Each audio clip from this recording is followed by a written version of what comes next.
In the epochal chronicles of auditory effusion, the recent sonic rendezvous between the venerable maestro of lyrical alchemy, Ice-T, and the paragons of libation-fueled colloquy on the Drink Champs podcast, unfurled a tapestry of discord and contrapuntal dissonance.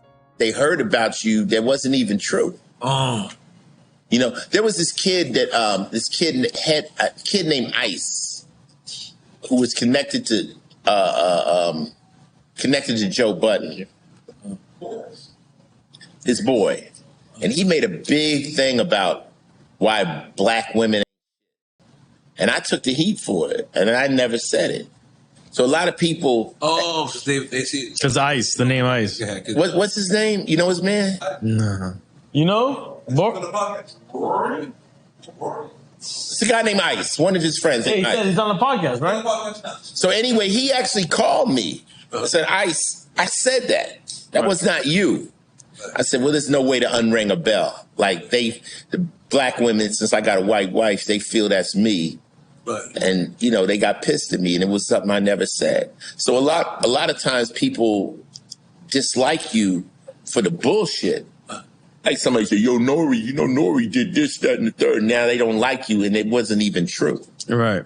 You know, that's why a podcast like this is a good place for you to really decide what.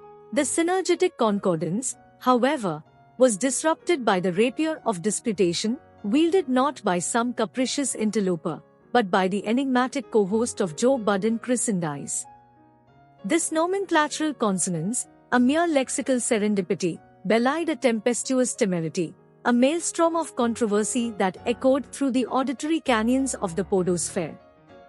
In the grandiloquent tapestry of linguistic convolution, Ice-T, the harbinger of sonic veracity, stood forthrightly as the archetypal Prometheus, unshackling himself from the clutches of a pyrrhic connection with a certain Ice tethered to the Buddenian constellation. The lacerations of misinformation, akin to a tempestuous tempest in a linguistic teapot, stirred tumultuous reverberations, invoking the Sisyphean plight of being unjustly crucified on the caltrops of misunderstood utterances. Herein lies the quintessence of societal foibles, a dalliance with verisimilitude, an ephemeral waltz with the spectral phantoms of hearsay. Ice-T's plaintive clarion call resounded not merely as a solipsistic exculpation, but as a clarion exhortation for cognitive discernment. The miasma of iniquitous inference envelopes even the most august personages, entwining their reputational sinews in a Gordian knot of calumny and misattribution. In the hallowed precincts of podcastery, Ice-T extolled the sanctity of platforms as crucibles for informed judgment, obviating the festering quagmire of conjecture and spurious asseverations. The podcast, an amphitheater of intellectual gladiators, becomes the veritable agora where truth and mendacity engage in a dialectical dance, and the discerning auditor is tasked with the Sisyphean labor of distinguishing the chimerical from the substantive. In the grandiloquent parlance of Ice-T, the crucible of dialogue is the pantheon where the alchemy of perspectives transmogrifies the leaden ignorance of misinformation into the golden ingots of discernment. The rhetorical crucible becomes the forge where the sword of sadicity is tempered, and the intellectual armamentarium is honed to eviscerate the Gordian knots of prevarication. Ice-T, the arbiter of lyrical sagacity, emerges as the sage oracle, divining not only the lyrical intricacies, but also the labyrinthine nuances of interpersonal communication. The allegorical sparring between the Isis, T and the enigmatic interlocutor from the Buddenian pantheon, becomes the emblematic battlefield where linguistic swords clash, sparking dialectical conflagrations that illuminate the recesses of miscommunication.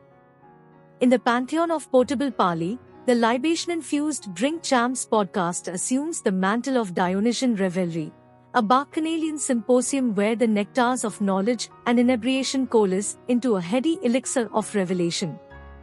The unbridled verbiage, akin to an inebriated rhapsody, reverberates through the audial tapestry, leaving in its wake the ripples of introspection and the frothy residue of intellectual intoxication. The saga of Ice-T's vicissitudes on the Drink Champs podcast becomes a microcosm of the perennial predicament, caught in the crossfire of misattribution and the insidious tendrils of linguistic misinterpretation.